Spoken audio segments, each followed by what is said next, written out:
जय श्रीकृष्ण. दंड प्रणाम. योग आणि अध्यात्माचे आराध्य परब्रह्म परमेश्वर योगीराज भगवान श्रीकृष्णांच्या चरणी शीर साष्टांग दंड प्रणाम करू.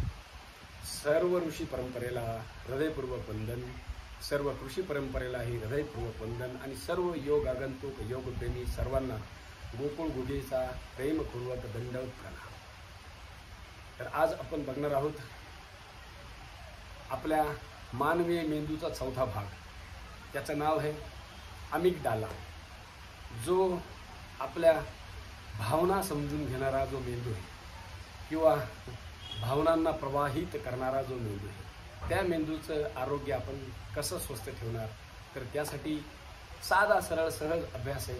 सर्वांनी व्यवस्थित तुम्ही कराल अशी अपेक्षा या ठिकाणी मी प्रगट करतो. तर पहिले सुरुवातीला शीर्षासन नाही जमलं, सर्वांगासन नाही जमलं तरी पण मात्र आपण साधा सरळ करायचं, एकदम सिंपल.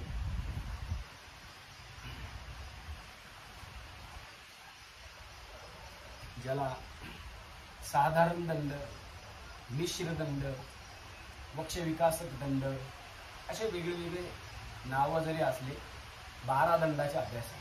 त्याच्यातला एक दंडाचा अभ्यास तरी किमान एक दंडाचा अभ्यास तुम्ही करावा अशी आमची अपेक्षा आहे.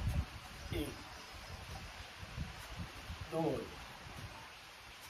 3 4 5 6 7 8 9 10 11 12 13 14 15 16 17 18 19 20 21 22 23 24 25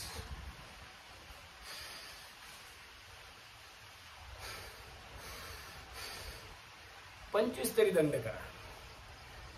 आणि तेही कुठले केले आपण? मिश्र दंड.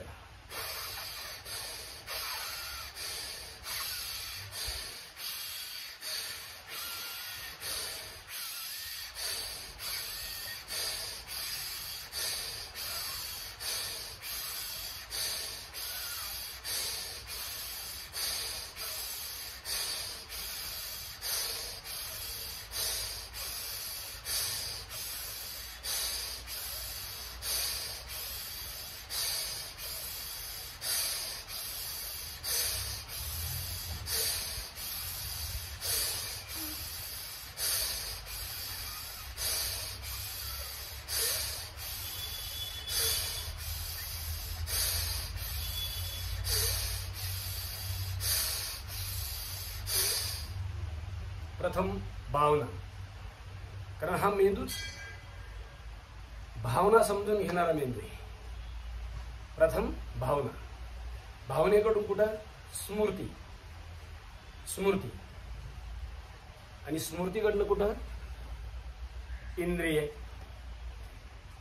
तर भस्त्रिका केला, कारण थोडे आपण मिश्र दंडाचे अभ्यास केले तर शरीर थोडं गरम केलं आणि फुफ्फुसांना मोकळं केलं.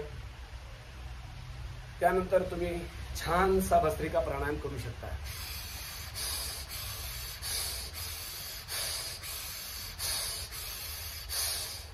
भस्त्रिका प्राणायाम केल्याने आपल्या मेंदूला उत्तमाति उत्तम चांगल्या प्रतीचा ऑक्सिजन मिळतो, आहे का नाही? ऑक्सिजनची लेवल शरीरात वाढते, ओझोनची लेवल वाढते. जसं आपण असं प्रकृतीच्या सानिध्यामध्ये जर योग केला, पाण्याच्या आसपास, झाडाझुडपांच्या आसपास, निसर्गाच्या सानिध्यामध्ये, तर उत्तम ओझोन शरीरामध्ये वाढतो. आणि तो ओझोनच आपल्या मेंदूतील जे पटल आहे, मेंदूच्या वरती असणारे जे पटल आहे, ग्रे रंगाचं आणि पांढऱ्या रंगाचं, त्या पटलाची किंवा त्या सुरक्षा कवचाची सुरक्षा करत असतो ओझोन किंवा आपला हा ऑक्सिजन. भस्त्रिका प्राणायाम नाही जमला, अभ्यंतक प्राणायाम करा. अभ्यंतक श्वास आत घ्यायचा, थोडं थांबायचं.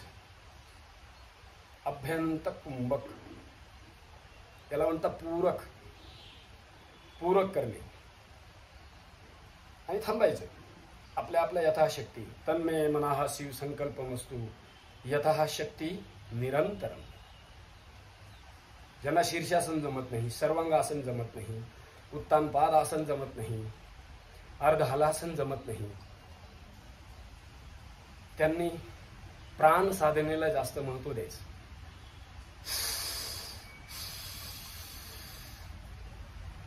प्राण साधना, बॅलन्सिंग थेरपी, बॅलन्स करणे. रोग येणे म्हणजे काय?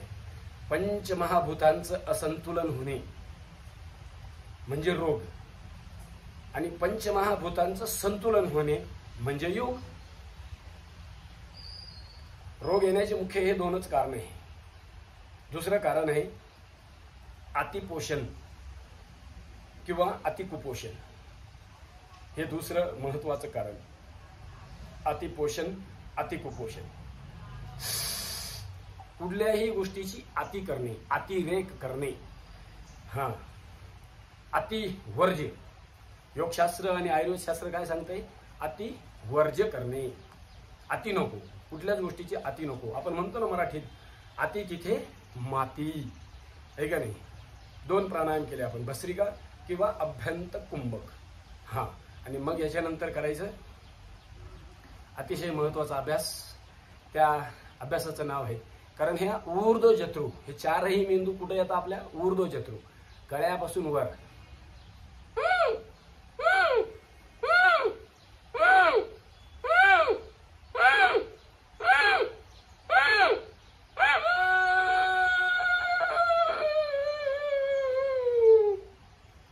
भावना. ज्या लोकांना कायम अशी उदासीनता येते, आत्मग्लानीची भावना येते आणि उदासीनता इतकी जास्त,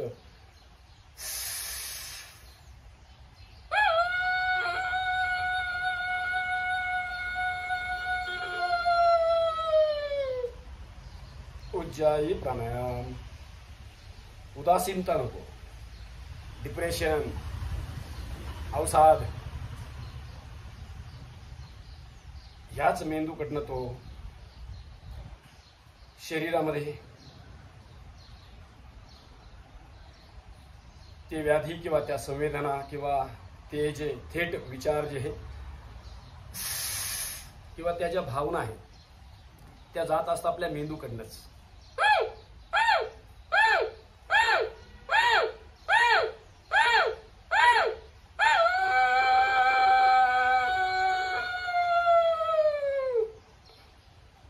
अभ्यंतक कुंभक, उज्जाई प्राणायाम.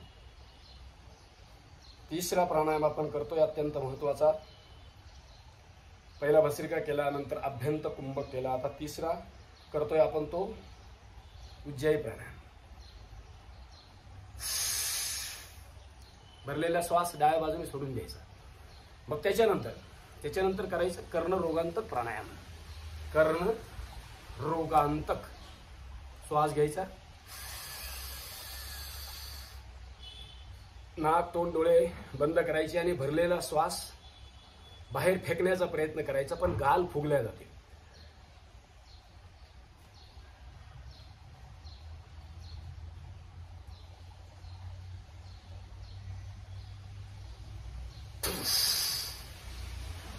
अमिगडाला, मेंदू. पूर्ण श्वास घ्या आणि गाल फुगवण्याचा प्रयत्न करा, जसा आपण फुगा फुगवतो. किंवा स्पायरोमीटर, कोरोनाच्या काळात बघितलं सगळ्यांनी स्पायरोमीटर, आहे की नाही? ते श्वास बाहेर फेकायचा प्रयत्न करायचा, पण तो जात नाही. नंतर त्याला नाकामधनं सोडून द्यायचं बाहेर.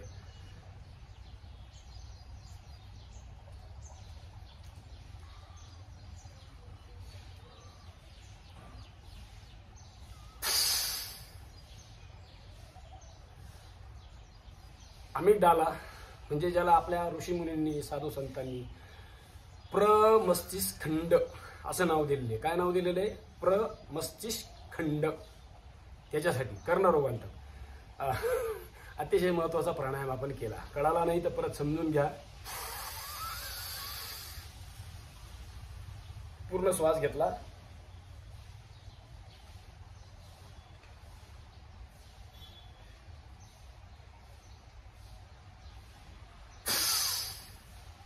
असा चेहरा फुगवायचा. चेहरा फुगवल्यानंतर खूप छान वाटतं.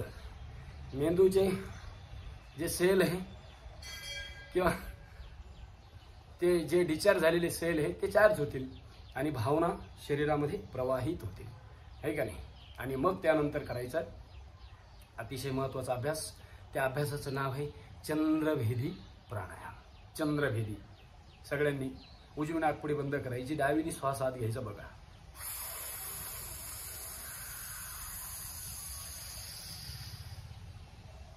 डावीने श्वास आत घेतला, थांबायचं.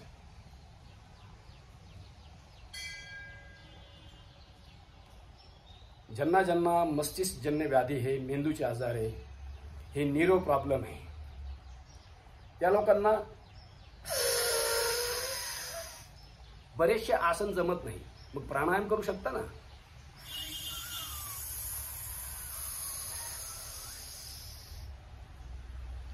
डाव्या नाकपुडीने श्वास घ्यायचा, थांबायचं. प्राणायाम परमम तप. तप करावं लागतं. प्राण साधना करावी लागते.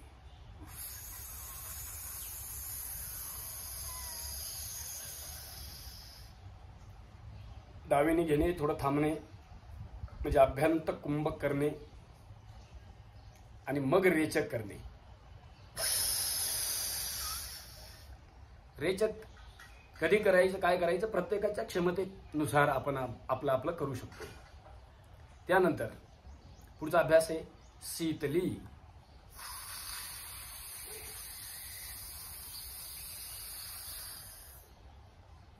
आणि एक एक अभ्यास 3 मिनिटाचा कमी करायचा नाही. 3 मिनिटापेक्षा जास्त झाला पाहिजे असा प्रयत्न करायचा. मी व्हिडिओ मोठा होऊ नये म्हणून प्रतिकात्मक सांगत असतो फक्त.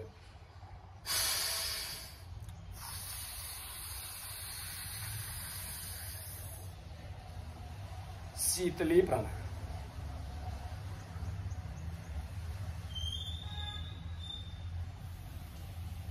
पूरकाचे अभ्यास जास्त आहे, लक्षात घ्या. पूरक आणि कुंभक. पूरक कुंभक रेचक. पूरक कुंभक रेचक.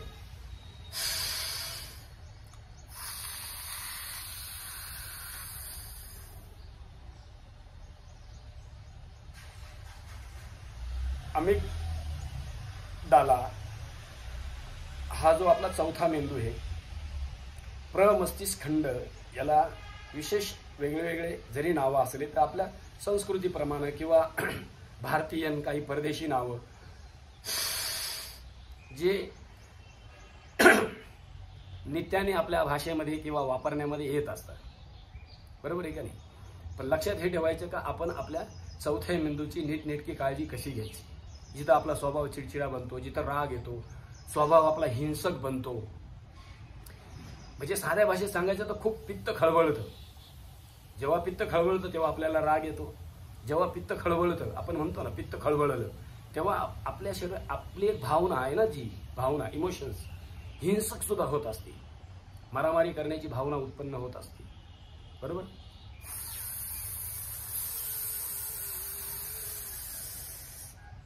शीतकारी. दाताने श्वास घेतला, शीतली केल्यानंतर शीतकारी करायची. आणि काही जरी झालं तर ज्या लोकांना खूप जास्त भीती वाटते,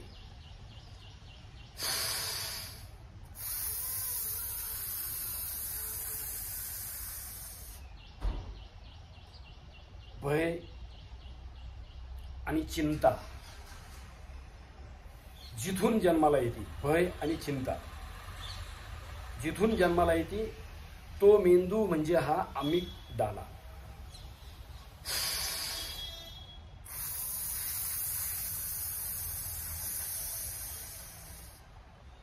फक्त हाताने श्वास घ्यायचा, म्हणजे पित्त खळबळणार नाही, है का नाही. आणि थोडा वेळ थांबण्याचा प्रयत्न करायचा.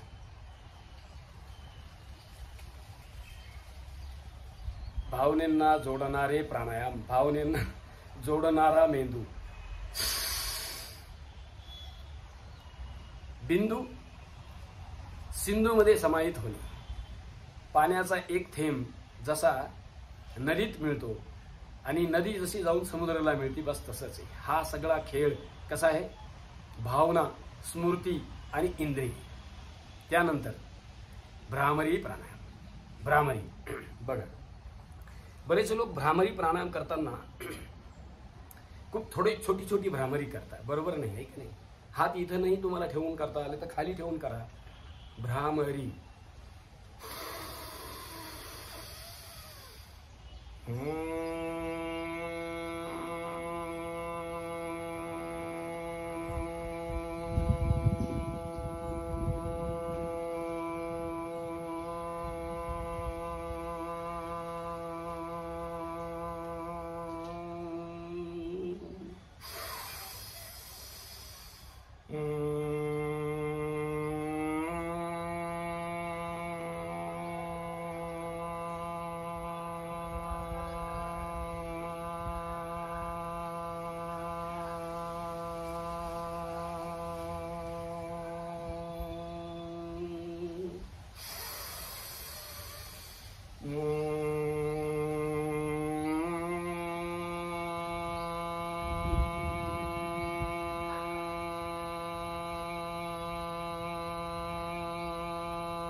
तीनच वेळा केलं फक्त, तुम्ही जास्त वेळ करा. त्यानंतर ओंकार करायचा. ओंकार. ओम इति एक अक्षरम ब्रह्म.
तीनच वेळा केला ओंकार. त्यानंतर प्रणव ध्यान. हा, थोडंसं स्मरण, थोडं चिंतन, थोडं ध्यान. हे अतिशय महत्वाचं आहे ना, आपण केलं पाहिजे ना. स्मरण, चिंतन, ध्यान. आणि जे समजा मुलं आहे आपल्या घरात जे खूप चिडचिड करत आहे, त्यांना सूर्यनमस्कार करायला लावा. किंवा मुलांना कमीत कमी बघा, हे एक आसन आहे, बकासन आसन. कागदृष्टी भग ध्यानम. ह्या पद्धतीत आपलं सगळं ध्यान आपण बॅलन्स बी.